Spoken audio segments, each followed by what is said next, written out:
Ever wondered why a dollar can buy you a lot in one country but hardly anything in another? Or why currencies like the euro or yen are worth more or less than your local currency? It's one of those everyday mysteries that we rarely think about, but it's all tied to how money works on a global scale. And here's the kicker: understanding it could change how you see the world and even how you manage your finances. In today's video, we're diving into the fascinating world of currencies, why they have different values, and how this affects you, whether you're shopping online, planning your next vacation, or just curious about how the financial system works. By the end of this video, you'll not only understand why money isn't just equal everywhere, but you'll also have a clearer picture of how exchange rates shape our daily lives. So let's get started with a journey back in time to where it all began. The story of money. Let's rewind the clock to thousands of years ago when humans didn't have money at all. Back then, people used a system called bartering. You'd trade what you had for what you needed. If you were a farmer, you might swap some grain for a fisherman's fresh catch. It worked, kind of. The problem was that bartering relied on a coincidence of wants. What if the fisherman didn't need grain that day? That's when people realized they needed something more practical. Over time, societies began using items like shells, salt, or even livestock as a form of money. These items had value because people agreed they were worth something. Fast forward to ancient civilizations like the Egyptians and Romans, who took things a step further by creating coins made of precious metals like gold and silver. These coins were easier to carry, store, and standardize in value. Then came paper money, which was initially backed by gold. Governments promised that for every piece of paper, you could exchange it for a fixed amount of gold. But as global trade expanded, carrying gold or even keeping enough of it in reserve became impractical. And so the world transitioned to fiat money, currency that isn't backed by anything physical, but is given value because we trust it. But why do currencies have different values today? Let's break it down. What gives a currency its value? Trust and demand. First and foremost, a currency's value comes down to trust. Think about it. When you hold a dollar bill, it's just a piece of paper. Its value depends entirely on whether people believe it has value. Governments and central banks play a huge role in maintaining this trust by ensuring the currency remains stable and reliable. If trust in a country's economy collapses, like during political instability or hyperinflation, its currency quickly loses value because people stop using it. Demand also matters. If a country has a strong economy and attracts global investment, other nations and investors will want its currency to buy its goods, services, or assets. The higher the demand, the stronger the currency. Supply and scarcity.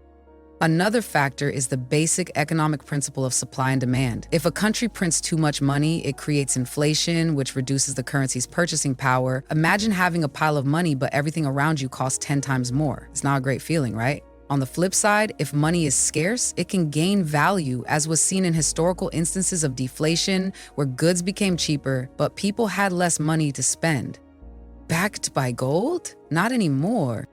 Many people think money today is still backed by gold, but that hasn't been true for decades. The gold standard ended in the 20th century when economies grew too large to tie currency to a fixed reserve of gold. Instead, modern currencies are now fiat currencies, which means their value comes from government backing and public trust rather than a physical commodity. This system gives governments more flexibility to manage their economies, but also means currencies can fluctuate wildly based on perception and events. So whether it's trust, demand, or how much of it is circulating, these factors all shape why currencies have different values. But how do these differences affect us in everyday life? Let's explore that next. Factors that affect currency value. Now that we understand what gives a currency its value, let's dive into the key factors that influence it. These factors are what make the value of currencies constantly change, even from day to day. Economic health. Let's compare two imaginary countries, Country A and Country B. Country A has a booming economy with successful businesses, low unemployment, and a growing middle class. Its industries are strong and people are spending money. This creates a high demand for the country's currency, pushing its value up. Investors from all over the world want to get a piece of Country A's economy, so they exchange their money for Country A's currency to buy stocks, land, or goods. Now let's look at Country B. It's in the middle of an economic crisis. Businesses are shutting down, people are losing jobs, and the government is in debt. As a result, fewer people want to invest in country B, and the demand for its currency drops. This lowers its value. The lesson here is simple. A healthy economy usually means a stronger currency, while a struggling economy weakens the value of money. Interest rates. Another key factor is interest rates. When a country offers higher interest rates, investors get more return on their money. Imagine you have $1,000 to invest. If country A offers 10% interest on savings accounts and country B offers only 2%, you'd be more likely to exchange your money for country A's currency. This causes the demand for country A's currency to increase, which boosts its value. So, higher interest rates can attract more foreign money, strengthening the country's currency. Political stability. Now, let's think about political stability. Would you trust your money with a friend who's always calm and reliable, or with a friend who's constantly unpredictable and chaotic? Most of us would choose the first friend. And the same logic applies to currencies. Investors want to know that their money is safe. If a country is politically unstable, with frequent leadership changes or civil unrest, people are less likely to invest in it. As a result, the currency loses value. On the other hand, countries with stable governments and predictable policies are seen as safer bets, and their currencies tend to hold or increase in value. Exports and imports. Another factor that influences currency value is a country's exports and imports. Let's say you live in a country that makes the best smartphones in the world. Everyone wants to buy them. To purchase those smartphones, people around the world need to exchange their money for your country's currency. This increases demand for your currency, which boosts its value. On the flip side, if your country imports more than it exports, like buying lots of coffee from Brazil but not selling much abroad, it may need to buy foreign currencies to pay for those imports, causing its own currency to lose value. Global events. Lastly, global events can have a massive impact on currency values. A natural disaster, war, or a global pandemic can send shockwaves through economies, affecting trade, investment, and confidence in currencies.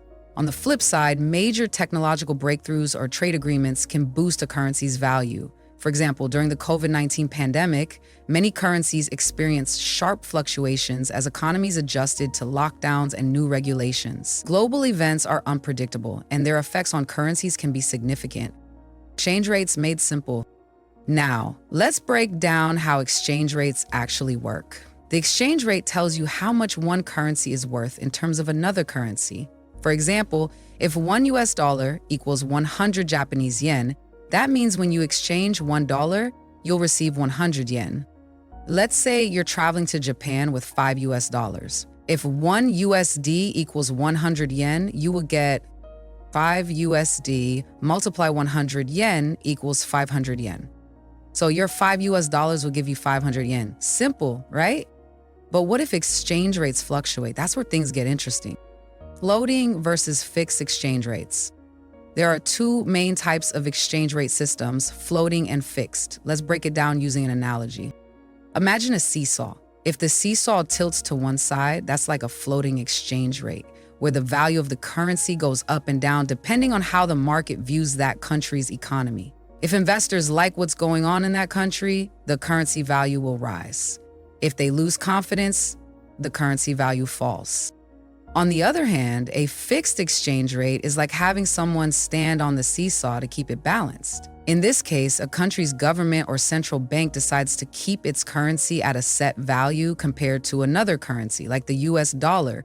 For example, if the government decides that $1 will always be equal to 6.5 of their local currency, they will actively intervene and make sure that rate doesn't change, no matter what happens in the market.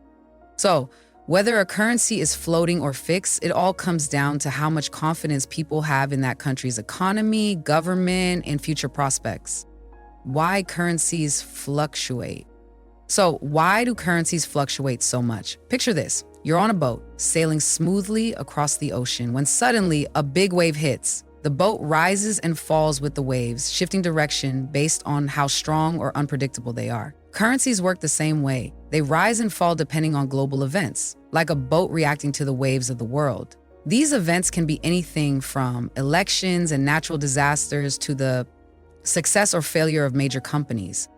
For example, if a country is about to have a major election, Investors might worry about the uncertainty that could follow. Will the new leader's policies boost the economy or will they bring instability? As the outcome of the election becomes clearer, the currency might fluctuate dramatically, like a boat being rocked by a wave. Similarly, if a country experiences a natural disaster like an earthquake, people might worry about how it will impact the economy.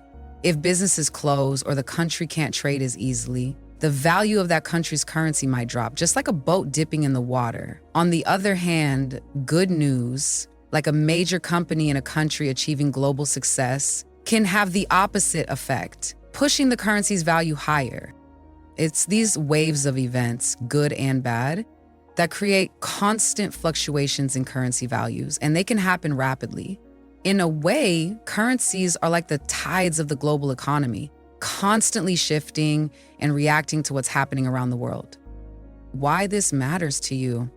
So, why should you care about all of this? Well, currency fluctuations affect you in more ways than you might realize. Let's start with something everyone deals with: prices. Have you ever noticed that when you buy imported goods, like your favorite tech gadgets, they can suddenly become more expensive? That's because the value of your local currency affects the price of items from other countries. If your country's currency weakens compared to the country where the product is made, the price goes up.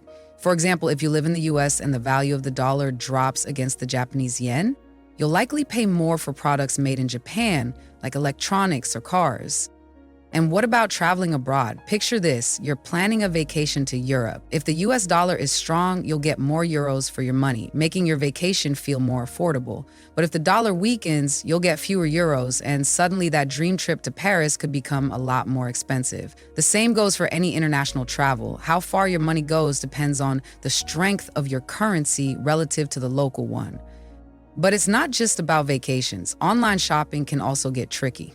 You might find yourself browsing a website in another currency and realize that your bank will charge a currency conversion fee to make the purchase. The exchange rate at the time will determine how much more you'll pay for something. So even when you're buying something online, currencies play a significant role in how much you spend. All these things show why understanding currency fluctuations isn't just for finance professionals, it's for everyone. Whether you're buying a cup of coffee, booking a flight, or making a big ticket purchase, currency values affect your wallet every day. Fun fact corner. All right, let's switch things up and have a little fun with some currency trivia. First up, the most valuable currency in the world. Can you guess which one it is? It's the Kuwaiti dinar. Right now, one Kuwaiti dinar is worth more than $3, making it the strongest currency in the world. Why is this? It's mainly because Kuwait has a strong economy based on oil exports, and their currency is tightly controlled by their central bank. On the flip side, the least valuable currency is the Iranian rial. The value of the rial is so low that $1 equals thousands of rials. It's an extreme example of how political instability, economic sanctions, and inflation can severely weaken a country's currency.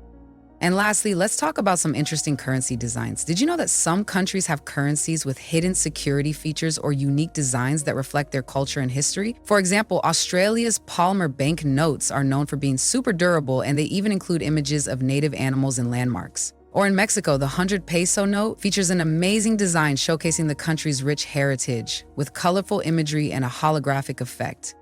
Currencies aren't just about numbers, they also represent a country's identity and pride. From the artwork to the history behind them, the designs on banknotes and coins can tell fascinating stories about the people and places they come from. Well, with that said, thanks for watching, and until the next time.